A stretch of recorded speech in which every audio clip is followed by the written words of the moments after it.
हाँ शक्ति उत्पन्न करेगा।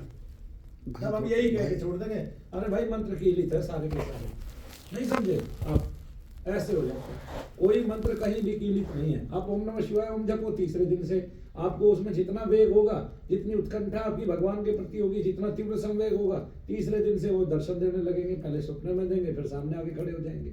लेकिन वो जपना उतना है, उतना जपनी बात और कह देते कीलित है। तब कीलित तो अपने आप सारे मंत्र कीलित है भाई। फिर क्यों? क्योंकि हमने कभी जपा ही नहीं है उतना। जब जपेंगे ही नहीं तो क्या, ताड़न बोधन में भी क्या है, मान लिया हम उसका निष्कीलन कर रहे हैं, तब भी उसमें जो क्रियाएं दी गई हैं उनमें क्या है जी, कुछ बीज आगे रख के जप कर दिया, कुछ बीज पीछे रख के जप कर दिया। तब अरे भाई आप जो है केवल जप करें, जितना एक मंत्र का स्रोत है उतना जप करें, है जी, मंत्र में और ऋषि में श्रद्धा करके। और उस ऋषि ने किया है तो जरूर मेरे से भी होगा, क्योंकि उसने ये लिखा है। तब उसका बीज जो है वहीं पे स्थापित कर दो जहां उसने लगाया है, ठीक है ना। तो ओम ह्रीं बगला मुखेश दुष्टानाम वाचम खम पदम स्तंभ जीव्या कील बुद्धि विषय ह्रीं ओम स्वाहा। तो अब हम बीज को हटा देंगे, है ना। ओम राम राम ह्रीं ह्रीं, है ना, ओम राम राम ह्रीं ह्रीं राम ह्रीं। तो जो राम राम ह्रीं ह्रीं है या राम राम ह्रीं ह्रीं है, वो बीज अगर वहीं पे स्थापित नहीं रहा तब दिक्कत आती है। क्योंकि बीज इधर उधर लगाने से धीरे से पौधा नहीं होता, तब एक विशिष्ट ऋतु का इंतजार किया जाता है। वैसे तो सब काल ईश्वर के ही है। जिसको ये मन में आ गया कि सभी काल ईश्वर के द्वारा घटित हो रहे हैं, सब काल ईश्वर के हैं, उसको कहीं से अलग से कुछ करने की आवश्यकता ही नहीं। हरिया जो महात्मा थे वो कहते थे कुत्ता भोगता है तब उसको रोटी खिला दो चुप हो जाएगा, जब पेट में अगर लगी हो तब उसको रोटी खिला दो चुप हो जाएगा। लेकिन ये पेट नहीं है, ये यज्ञ कुंड है। क्या है? यज्ञ कुंड है। तो जैसे यज्ञ होता है ऐसे इसमें भी यज्ञ होता है। नहीं, तब इसको अच्छा अच्छा सार खिलाते हैं। तब सार 3 प्रकार का होता है। एक होता है हविष्य, एक होता है पाक यज्ञ, हविष्य यज्ञ। हविष्य यज्ञ ये होता है जिसमें हम फल फूल लेते हैं, हाँ जी, अमरूद खाया आपने, लकड़ी जैसा है, केला खाई आपने, ठीक है ना, सेम वैसे। ये तो हो गया हविष्य, हविष्यान, हविष्य यज्ञ, हविष्य यज्ञ, हविष्यान। और एक सोमरस, सोमरस जैसे अदरक और गुड़ का रस किसके लिए सोमरस होता है? पंडित के लिए होता है। तो एक होता है पाक यज्ञ।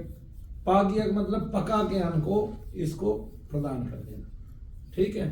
तब क्या होगा? तब ये तीनों रसों का उत्तम सेवन करने से तब आपके इंद्र देवता पुष्ट हो जाएंगे, ठीक है ना। तो सबसे पहले मन संतुष्ट होगा। अच्छा खाना खाया आपने, सोमरस अच्छा लिया, हविष्यान लिया आपने, पाक यज्ञ अच्छा लिया शरीर के लिए, तब आपके इंद्र देवता प्रसन्न हुए। यानी कि जो इंद्र है उसकी सबसे बड़ी शक्ति क्या है? मन, है ना। और मन में चंद्रमा का क्या है? मन चंद्रमा से संतुलित होता है। किससे संतुलित होता है? इंद्र किसके पास रहते हैं? और मनेंद्रिय सबसे बड़ी इंद्रिय है। 10 इंद्रियों में मन सबसे बड़ी इंद्रिय, आगे ना। और मन क्या खाने से संतुष्ट होता है? पाक, हविष्य और सोमरस। सोमरस समझ के उत्तम रस वे जो उन विधियों से निकाले गए हैं जिससे हमारे ऋषि मुनि उससे रस बनाते थे। ये वो नहीं है, वाइन नहीं है, ये शराब नहीं है। शराब की बात अलग बताऊंगा। तब वो सारा रस जो है हमने लिया। एक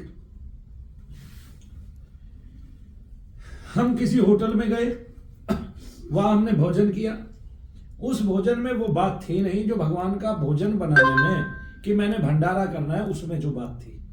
मैंने भंडारा किया या किसी और ने भंडारा कर रखा है, मैंने वो भंडारा खाया, तो वो उतने उत्तम मन से है क्योंकि वो खिलाने के लिए ही बनाया गया है। वो पैसे के लिए नहीं बनाया गया। किसके लिए बनाया गया? खिलाने के लिए। खिलाने के लिए बनाया गया है। इसलिए होटलों में खाने की बजाय कहाँ खाओ? जहां भंडारा बनाओ, वो भी शुद्ध है। और क्यों खाओ? क्यों? क्योंकि आपको यज्ञ करना है और उस यज्ञ में कोई भी शामिल हो सकता है। वो भी शामिल हो सकता है जिसने भंडारा बनवाया है, ठीक है। तब आपको ये नहीं देखना मेरी जेब में पैसे हैं तो मैं ये क्यों खाऊं, भंडारा क्यों खाऊं। तब आपने किसी महात्मा की कोई बात नहीं सुननी है, क्योंकि उस महात्मा का वहां तक का विवेक ही नहीं है, जागृति नहीं हुआ। उस महात्मा को पता ही नहीं है कि ये ही इसी को तीनों रस देने पड़ेंगे, तब इसकी इंद्रियां पुष्ट होंगी, बलिष्ठ होंगी, तब इंद्र देवता प्रसन्न होंगे। इंद्र देवता प्रसन्न होंगे तो सबसे बड़ा कौन प्रसन्न होगा? मन। और जिसका मन स्वच्छ होगा वो इस दुनिया में रह के सारी दुनिया के सारे पदार्थ खरीद लेगा, कमा लेगा, प्राप्त कर लेगा। उसकी इंद्रियां बलिष्ठ हो जाएंगी, हाथ पैर इतने बलिष्ठ हो जाएंगे, विवेक इतना चलने लगेगा, क्योंकि मन स्वच्छ है, मन प्रसन्न हुआ। खा के कैसा अन्न? अच्छा अन्न खा के, है ना। तो पाकन खाया उसने, हविष्यान खाया यानी कि फल फ्रूट खाए, और उसने सोमरस लिया, अनंत प्रकार के पौधों से, वनस्पतियों से उत्पन्न रस को उसने ग्रहण कर लिया। आया समझ में? तो इस अन्न को सबको खाना चाहिए, इस अन्न का यज्ञ सबको करना चाहिए। अब हम बहुत प्रकार के यज्ञ करते हैं, बोलते हैं जी काली माता कौन सा यज्ञ खाती है? क्या खाती है? असात्विक भी खाती है, तामसिक भी खाती है। तब अग्नि तो सबको ग्रहण कर लेता है, क्योंकि ये जठराग्नि है, मना नहीं करता तू बकरा मत खा, ये मना नहीं करता तू अंडे मत खा, ये मना नहीं करता तू मुर्गे मत खा, खा रही है ना दुनिया। तो जब जो लोग उसमें वैसा हविष्यान देते हैं तो उनका विवेक बिगड़ जाता है, तब उनका मन कुछ टाइम के लिए प्रसन्न तो होता है, वो धनादि भी कमा लेते हैं। क्यों? क्योंकि वो बलिष्ठ भी हो जाते हैं। जैसे रावण बलिष्ठ हो गया, तब रावण का कौन सा पाक यज्ञ था? रावण कौन सा सोमरस लेता था? उसका तो रस मद्यपान था। तो मद पहले भी थी, मदरा पहले भी थी, लेकिन सोमरस को मदरा कहना गलत है, गुनाह है। जैसे एक महात्मा के सामने एक लेडी ने, उस महात्मा ने ये कह दिया उस लेडी को कि आप तो शराब वालों के साथ आपने हमें बैठा दिया। तो उसने कहा सोमरस नाम की शराब तो वे भी पीते थे, आपके देवता ही पीते थे। तो उससे ये नहीं निकला कि सोमरस और शराब में दिन रात का अंतर है। ठीक है, तब यही शरीर है, इसमें एक अन्य यज्ञ किया गया, इसमें जठराग्नि है ना, अग्नि जलती रहती है, हम जो जो डालते रहते हैं वो उसमें चलता रहता है। तब इंद्र देवता प्रसन्न होते हैं, तब मनेन्द्रियां प्रसन्न होती हैं, खिल उठती हैं, और आपकी सारी नाड़ियों में वो रस फैल जाता है, आप शक्तिशाली हो जाते हो। तब शुक्र जीवन का संजीवन करता है, ठीक है, सुरक्षित करता है, मृत्यु को जीवन में बदल देता है, ताकतवर जीवन में बदल देता है। तब जिसको शराब दी गई, जिसको बकरा दिया गया, उसके अंदर जो है यही अग्नि असात्विक अग्नियों को उत्पन्न कर देती है, काम को, क्रोध को, लोभ को, मोह को, इनको बढ़ा देती है। तब वे छीना झपटी करते हैं, तब उनके पास सोने की लंका हो जाती है। सोने की लंका कमाई हुई नहीं है, कैसी हुई है? छीनी हुई है। ये कहता है, इसका मतलब अगर आपका अन्न सात्विक नहीं है तो आप छीन के ही खाओगे। तो उनके अन्न सात्विक नहीं है, जो दूसरे का ग्रहण करते हैं वो छीन के ही खाते हैं उनसे, नहीं समझे आप? तब उनका यज्ञ ठीक नहीं हुआ, और जब यज्ञ ठीक नहीं हुआ तो इंद्र प्रसन्न नहीं हुए। इंद्र इस सृष्टि के सबसे बड़े देवता है। तो इंद्र कौन है? मन। कौन है? मन। और उसका मित्र कौन है? सोम। इसलिए उसको सोम रस दिया जाता है, और सोम हमेशा, और सोम से वो सबसे ज्यादा पुष्ट होता है। किसी भी यज्ञ की जब हम कल्पना करते हैं तो हम पहले सोम रस से ही यज्ञ करना शुरू करते हैं। वेदों में लिखा हुआ है, शास्त्रों में लिखा हुआ है, नहीं समझे? तो इसलिए सोम रस पहली आहुति उसी से जाती है, कुछ आहुति। तब सोम रस उपलब्ध नहीं होता तो घृत से देते हैं ना, वो रस की तरह ही होता है ना, क्योंकि कई सोम रसों में घृत भी मिला हुआ होता है। तब क्या मिला हुआ होता है? तब वो भी मिला हुआ होता है, शहद भी मिला हुआ होता है। हमें इसको बहुत गहराई से समझना है। शरीर में यज्ञ हो रहा है ऑलरेडी, उसमें अग्नि जली हुई है, और समय समय पे हम वो यज्ञ करते हैं। हम सवेरे भी करते हैं, शाम को भी करते हैं। तब हमें अलग से कुछ नहीं करना है। तब वही यज्ञ अगर शुद्ध आत्मा, शुद्ध स्वरूप में हो जाए, तब आपके इंद्र देवता प्रसन्न होंगे। जैसा खाओगे अन्न वैसा रहेगा मन, और मन इंद्र है। आगे ना, सारी इंद्रियों में सबसे ज्यादा तपोनिष्ठ है। तो जो व्याधियां होती हैं वो शरीर में होती हैं। शरीर की बाकी इंद्रियां भी तब पुष्ट होती हैं जब मन ठीक रहे, और मन में जो होता है वो व्याधि होती है। और व्याधि कहाँ होती है? शरीर में होती है। अगर मन स्वच्छ रहता है तो व्याधि भी गायब हो जाती है। आपको पता है इस बात का? तो अगर मन सत्व भाव में है तो व्याधियां भी खत्म हो जाती हैं, आगे ना रोग चले जाते हैं। कोई कहेगा मेरे को मानसिक रोग है, मानसिक इसलिए, और जब मानसिक हो गया तो शारीरिक भी होंगे, सारे के सारे। और जब मानसिक नहीं होगा तो शारीरिक भी नहीं होंगे। जिसको मानसिक रोग हो गया वो शून्य हो गया, उसके शरीर अपने आप रोग उत्पन्न करता रहेगा, क्योंकि ना तो उसको खाने का पता है, ना पहनने का पता है, ना भी सोने का पता है। तो उसका विचार गिर जाएगा। इसलिए जहां भी जो भी भंडारा करता है उस भंडारे के शुद्ध अन्न को ग्रहण करो, अपनी अग्नि को शांत कर लो। माना तुम्हारे पास पैसा है, भंडारा उसने फिर भी तुम्हारे लिए किया है, तुम्हारे अंदर के इंद्र को प्रसन्न करने के लिए किया है। क्योंकि इंद्र को कोई भी प्रसन्न करेगा बारिश होगी, प्रेम की वर्षा होगी। वर्षा किसकी होती है? प्रेम की वर्षा। और वर्षा से हमेशा फसलें उपजती हैं, बड़ी होती है। वर्षा से कभी नुकसान नहीं होता है। अति वर्षा हो जाए तब होता है ना। तो अति नहीं खाना है, तो खाना कितना है? कम खाना है, तब इंद्र प्रसन्न होगा, बरसेगा आप पे, जो बनाया है जिसने उस पे भी, क्योंकि वो सबको खिला रहा है। तो सबको अन्न दान करना चाहिए। अन्न दान इस संसार का सबसे बड़ा दान है, ये मैं मानता हूं। किसी भी दान से बड़ा दान है अन्न दान, क्योंकि उससे इंद्र प्रसन्न होता है। प्रत्येक की जठराग्नि यानी कि अग्नि जो है वो सारे भाव लेती है। तब क्या उस अन्न दान से भी इंद्र प्रसन्न होता है? हाँ, प्रसन्न होता है, उससे भी हो सकता है जल्दी प्रसन्न होता है, लेकिन उससे कुपित भी होता है, उससे रूठ भी जल्दी जाता है, क्योंकि वो एक समय में लगता है प्रसन्न हुआ है। फिर शरीर जो वार्धक्य जो पाता है, जो शरीर बढ़ता जाता है उम्र के साथ साथ, क्यों तो इस शरीर की मशीनरियां थक जाती है, और उस अन्न को, उस गरिष्ठ अन्न को खा के मशीन थक जाएगी, है ना। और फिर वो एक टाइम में पचना बंद हो जाएगा। फिर हम अनंत रोगों का उपादान हमारे शरीर में सृष्ट हो जाएगा। तब हमें क्या करना है? ऐसे में क्या करना चाहिए हमें? इसका मतलब हमें करना चाहिए सोमरस। सोमरस, उपवास में भी हम सोमरस लेते हैं कि नहीं लेते हैं? क्यों लेते हैं? क्योंकि सोमरस ही ज्यादा चलता है ना। उपवास में हम क्या लेते हैं? हविष्यान और सोमरस। तब पाक हम नहीं लेते हैं, तब पका हुआ हम कुछ नहीं खाते हैं, तो हम क्या खाते हैं? फल फ्रूट, हविष्यान और सोमरस, जूस पीते हैं। ठीक है ना। आजकल जूस भी मिक्स आ गया, तो आपको मिक्स नहीं पीना है। जूसी बहुत सारे पदार्थ है, जैसे जब जो मौसम आए, अभी संतरा जूसी है, ठीक है, तो उसको ग्रहण कर लो, जूस भविष्यान हो गया, ठीक है। और कई चीजें, नींबू तो हमेशा जूसी होता है। तब इस शरीर रूपी ये यज्ञ है, पूरा का पूरा यज्ञ है आपका शरीर, इसी से आपने सबको समझना है। और जो यज्ञ करता है तो वो अन्न भी हो सकता है, यज्ञ करता है। राजा ने यज्ञ किया, ठीक है, कौन खिला रहा है? राजा खिला रहा है, राजा ही तो खिलाते हैं सबको। राजा ने यज्ञ किया, प्रजा ने उसमें भाग लिया, सबने पेट भर भोजन किया, इंद्र प्रसन्न हुए। ये इंद्र प्रसन्न हुए, उनका मन प्रसन्न हुआ सबका। नहीं समझो इसको, बात को गहराई से समझोगे तो लगेंगे सब साधु फीके हैं। फीके क्यों हैं? क्योंकि वो साधु कहते हैं कि तेरे पिछले जन्म में ऐसे पाप कर्म रहे होंगे कि तू आज कष्ट भोग रहा है। ये कष्ट रूपी ही जमीन है, ये प्रकृति कष्ट देने वाली ही होती है। ये अच्छा किसको फल मिलता है? फल अच्छा तभी होता है जब मन के सारे इच्छा पूर्ति हो जाए, और मन की इच्छाएं अनंत है, तब सबकी तो हो ही नहीं सकती। तब क्या? तब मन को पहले ही शांत कर देना पड़ता है, ये बता के कि प्रकृति से सारी इच्छाएं पूर्ति नहीं होंगी। तब क्या? तब मन को अच्छा लगने लगता है, तब मन उसी बात पे ढल जाता है, हाँ भाई नहीं होती। तब मन में भी ये बात गहरी विचार कर जाती है कि नहीं होती भाई, नहीं होती भाई, किसी की नहीं हुई, तुम्हारी कहां से होगी। ऐसा सोचते सोचते जैसे मन में ये विषय आ जाए कि मैं शरीर नहीं आत्मा हूं, तो मन इस धारणा को इतना प्रबल बना देता है, इतना प्रबल बना देता है कि तत्काल सिद्धि हो जाती है, आत्मदर्शन हो जाता है। नहीं, और वो बना देता है, प्रखर बना देता है इसी शब्द को, ठीक है।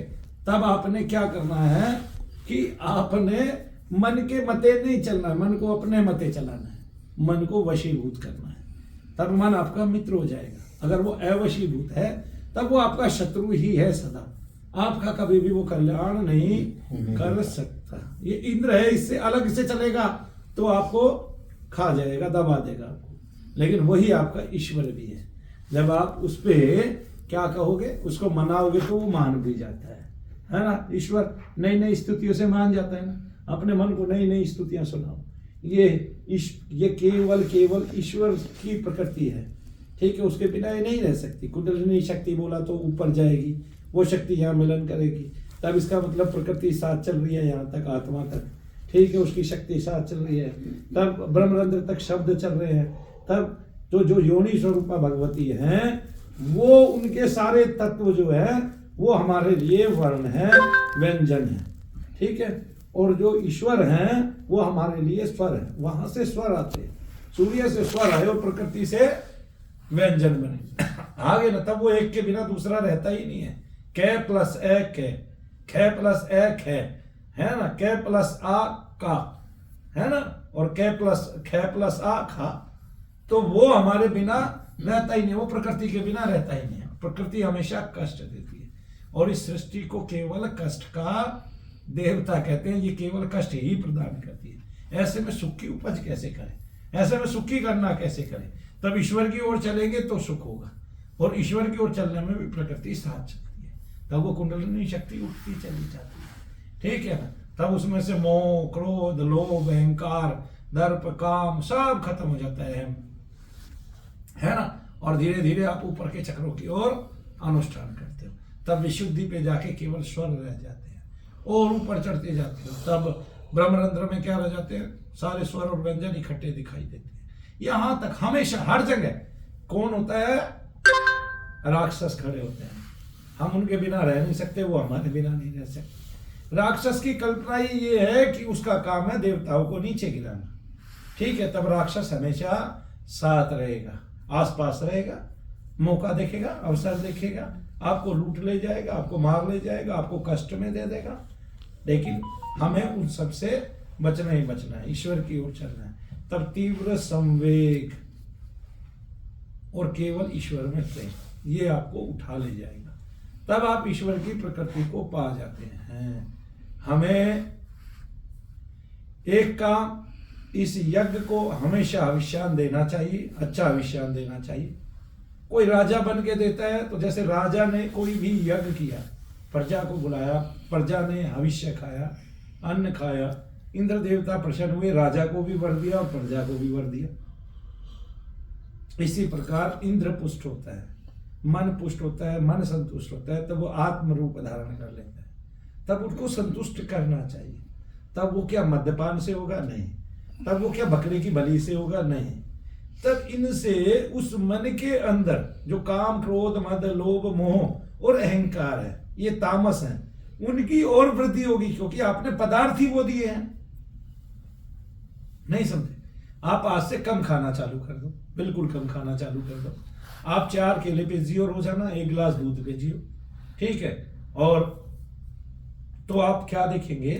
आप देखेंगे कि आपको नींद जो है वो केवल 4 घंटे आ रही है, ठीक है। आप 2 जूस पी रहे हैं, 4-6 केला खा रहे हैं, या 1-2 फल और खा रहे हैं, मतलब आधा किलो आप फल ही खा रहे हैं पूरे दिन में, तो आप देखेंगे आपकी 4 घंटे से 5 घंटे की वो रह गई। आपका शरीर आपको लग रहा है कमजोर हो गया, लेकिन उसका तेज इतना वार्धक्य हो जाता है कुछ हद। आप अंतर से बलिष्ठ हो जाते हैं, आपका मन बलिष्ठ हो जाता है, प्रसन्न हो जाता है, आपके अंदर नए नए विषय की लालसा आने लगती है, जागृत हो जाते हैं नए नए विषय, और वो ऐसे गंभीर गंभीर विषय जागृत हो जाते हैं जो अध्यात्म के विषय, जिनका राज समाधियों में खुलता है। तब आपकी समाधि ही आने लग जाती है, क्योंकि आप एक एक विषय को गहराई से सोचने लगते हो।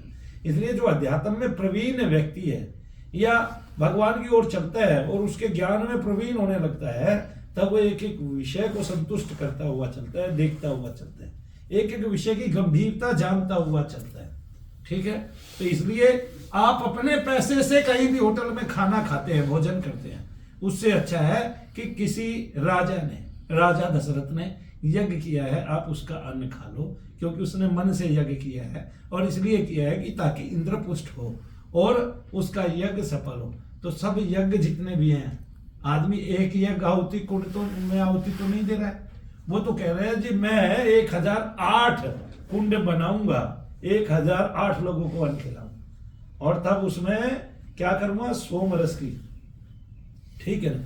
तो कोई भी अगर व्यक्ति इस संसार में अन्न दान करना चाहता है तो वो स्वच्छता से करे, सोम रस दे, यानी कि कुछ ना कुछ ऐसा पीने का, चाहे पानी ही क्यों ना दे, साफ स्वच्छ पानी की भी उपलब्धता कराए और खाने की भी उपलब्धता कराए। तो जो आदमी खाना बना रहा है और वो भंडारे में खाना बांट रहा है, उसको चाहिए कि सबको बैठा के निमित्त ठीक से अपना यज्ञ करे, और उसमें हविष्यान, सोमरस और तीसरा पाक यज्ञ, तीनों चीजों की उपलब्धता कराए। तब 2 केला दे, 4 पूरी खिलाए, थोड़ा हलवा खिलाए और सब्जी खिलाए। तब खाने वाले को भी चाहिए कुछ कुछ जगह छोड़ के, है ना, अपने यज्ञ को जल्दी संपूर्ण करे और स्वच्छता से खावे। यही यज्ञ है, और इस यज्ञ को सबको करना चाहिए। तो कुछ करो ना करो, अपने जीवन में बहुत सारे लोगों को अपने हाथ से भोजन कराओ, तुष्टि भर पुष्टि भर। ठीक है, तब इंद्र देवता प्रसन्न होंगे ही होंगे, आपकी इंद्रियों में भी बल आएगा और ये आपके ऊपर जाने का प्रवाह होगा। तब आपने कभी भी कोई भूत प्रेत, कोई आपका सहकारी अनिष्टकारी राक्षस प्रविष्ट होगा नहीं, क्योंकि इंद्र आपके प्रबल है। तो जो खान पान है उसी से सारी आत्माएं हमारे अंदर घुस गई हैं। हमारे पितृ जो है वो कष्टकारी हो गए हैं, ठीक है, जो खान पान है। तब पितरों को अच्छा क्यों देते हैं? उनको खीर खिला रहे हैं, उनको ये खिला रहे हैं, उनको अच्छा क्यों देते हैं? अपने आप तो अच्छा खाते नहीं। जब अच्छा खाते नहीं है तो उनकी भी इच्छा नहीं है, क्योंकि उन्होंने रहते हुए अच्छा, शरीर में रहते हुए अच्छा नहीं खाया। तब क्या खाया था उन्होंने शरीर में रहते हुए? यही खा रहा है। वो मद्य पी रहा था जो उसका काम नहीं था, वो मांस खा रहा था, वो यही सब चीजें खा रहा था। अंडे की भुजिया उसको अच्छी लगती थी, ठीक है, उसने कभी पनीर की भुजिया नहीं खाई ऐसे। तब उसने जो जो यहाँ यज्ञ किया, यहाँ तामसी यज्ञ कर दिया, अब सात्विक यज्ञ में भाग लेना चाह रहा है, तो सात्विक यज्ञ का जो अन्न है वो उसको पचेगा नहीं, है ना। जो रसान है वो नहीं पचेगा, ठीक है, पाक अन्न है वो नहीं पचेगा, अविष्यान है वो नहीं पचेगा, ठीक है ना। तो अपने रस को अच्छा करना है, अपने यज्ञ को बहुत अच्छा करना है। तो जो पहला यज्ञ है वो यही है। इसलिए कहते हैं कि जो जो खाऊं वही यज्ञ है, ये कबीर दास जी कह रहे हैं। और सो जाऊं तो ये समझो क्या है, दंडवत प्रणाम है। अगर मैं सीधा लेट जाऊं तो ये दंडवत प्रणाम। तो मैं जो जो कर रहा हूं वो सब, और चल रहा हूं तो भगवान की परिक्रमा कर रहा हूं मंदिर की। तो कबीर दास जी इस चंद्र में ये सारा रहस्य खोल के रख देते हैं।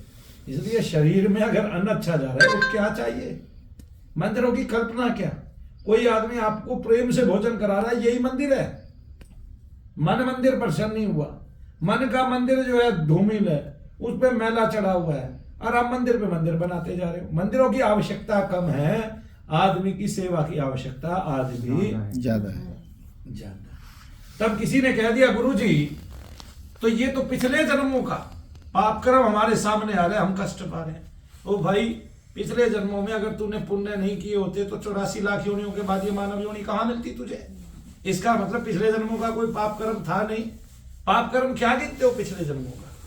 कोई पाप कर्म पिछले जन्मों का था नहीं। तो आपने कहा जी प्रारब्ध, प्रारब्ध क्या, तब संचय क्या, और तब आगे भविष्य क्या, है ना। तो देखिए, प्रारब्ध वो जो भाग्य से आपको मिला, दादा परदादा छोड़ के। संचय वो जो आपके पिता ने उस दादा परदादा के प्रारब्ध में और जोड़ दिया, ठीक है। और तब वर्तमान में तो आप कर्मी हैं, तब आप कर्म करो और पालो। तब संचय में आपके कष्ट हो सकता है, कैसा कि पिता ने कोई गलत काम कर दिया और उसका कलंक आप पे लग गया, तब आपको वो स्थान छोड़ना पड़ता है, कहीं अन्य जगह रहना पड़ता है ना। पिता के लिए तो हम फिर भी गिन लेंगे, सामान्य आदमी के लिए क्या करेंगे? इसलिए जो कह रहा है कि 84 लाख योनियों के बाद मानव योनि मिली है, और अगर मानव योनि श्रेष्ठ है तो उसका कोई प्रारब्ध, कोई संचित नहीं है। इसलिए आज ही अच्छा कर्म करना शुरू कर दो। तो जो आज बीत गया, जैसे आज एक अच्छा कर्म की नींव डाल दी 4 लड़कों ने मिलकर कि हमें फरूख नगर एरिया की सफाई करनी है।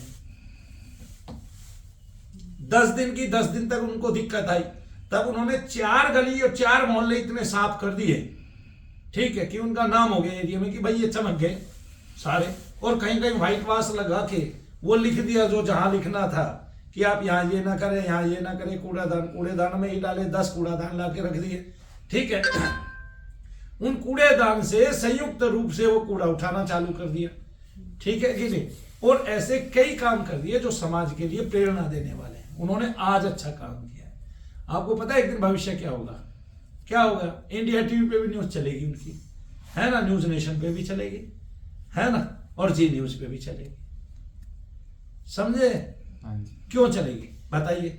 ये आज अच्छा कर रहे हैं तो वर्तमान भी अच्छा हो गया और भविष्य भी अच्छा हो गया, और जो आज बीत गया वो भूतकाल में अच्छा चला गया। तो इसलिए केवल कर्म पे भरोसा करें, ये ना सुने किसी को आपके संचय ऐसे होंगे, प्रारब्ध ऐसे होंगे। संचय और प्रारब्ध में आपने कौन से व्यापार कर रखे थे? है जी? अरे भाई, पहले घोड़े गाड़ी होते थे, हाथी होते थे, पहले वे मिलते थे, आज भी परिश्रम करता था। आज क्या मिलता है? आज टाटा की गाड़ियां मिलती है, महिंद्रा की गाड़ियां मिलती है। नहीं समझे आप? फिर ये लिखा हुआ था क्या कहीं? नहीं, ये तो लिखा ही नहीं था, है ना। रोनाल्डो ने जेट खरीदा है 590 करोड़ रुपए का, ये लिखा हुआ था उसके भाई कहीं? नहीं है। उसकी पत्री देख के बता देगा कोई तेरे को जेट मिलेगा, है जी? नहीं। फिर अरे जो हमारे होरा शास्त्र लिखने वाले थे उन्होंने कभी कल्पना नहीं की कि हम घोड़ा और हाथी से भी अलग किसी चीज पे बैठेंगे, है जी? उन्होंने कभी कल्पना नहीं की कि इस पृथ्वी से बहुत सारे खनिज पदार्थ और ऑयल आदि निकालकर हम उससे इंजन बना लेंगे तरह तरह के। विज्ञान आगे बढ़ेगा, लेकिन क्या विज्ञान जो आगे बढ़ा है वो वेदों से आगे बढ़ा है? नहीं। वेदों में पहले से ही लिखा हुआ है, आप जल से विद्युत बनाए। क्या बनाए? तो विद्युत थी इसका मतलब। जब वेद में लिखा हुआ है जल से विद्युत बन सकती है, वायु से विद्युत बन सकती है और वायु से जल उत्पन्न किया जा सकता है, तो तब हमने उसको खोजा क्यों नहीं? तब आप देखिए तो वेद में यह भी लिखा हुआ है कि बालू से सोना उत्पन्न हो सकता है। और ऐसे कुछ लोग जो संसार की सेवा करना चाहें वे बालू से सोना ढूंढे, बालू मिट्टी से, और उस सोने को ढूंढ के अपना खर्च का रख के बाकी सारा कन्याओं के किसके लिए दान करें? विवाह के लिए दान करें। यहां तक वेद में लिखा हुआ है। बताओ भाई इसको कैसे बन गया? कितनी अच्छी सुसंस्कारित बात लिखी हुई है। दुनिया में हमारे वेद गीता जैसा अन्यत्र कहीं ज्ञान नहीं है। यही सनातन रीति है, यही सनातन पद्धति है। जब हम इसको पढ़ते हैं तब देखते हैं, देखिए कुछ चीजें संसार के बदलते हुए नियमों में आ जाती हैं। जैसे आज जो संविधान लिखा है या अंबेडकर जी ने जो संविधान लिखा था उसमें बदलाव नहीं होगा तो भारत में मोटर के एक्ट वही रहेंगे। और क्या कहते हैं, जो लोग गलत कार्य करते हैं, चोरी जारी झपटा सीन करते हैं, झील झपटमार करते हैं, उनके लिए अगर अच्छे कानून नहीं बनाओगे तो वो और बढ़ जाएगा चलन, ना कि घटेगा। तब अंकुश लगाना जरूरी है और अंकुश शक्त कानून से ही लगता है। तो जय शनिदेव सबको। आप सब यहाँ आए, आप लोगों ने साधना की, अच्छा मंत्र जपा, हनुमान जी की कृपा आप सब पर हो। आप सबके द्वारा जो है लोकोपकार हो, लोक कल्याण हो, मैं यही चाहता हूँ। इसलिए मैं ये छोटी सी साधना करा रहा हूँ। आप इस साधना को कीजिए, इसका हिस्सा बनिए और हमेशा के लिए लाभ लीजिए और लगातार इसी मंत्र को जप कीजिए।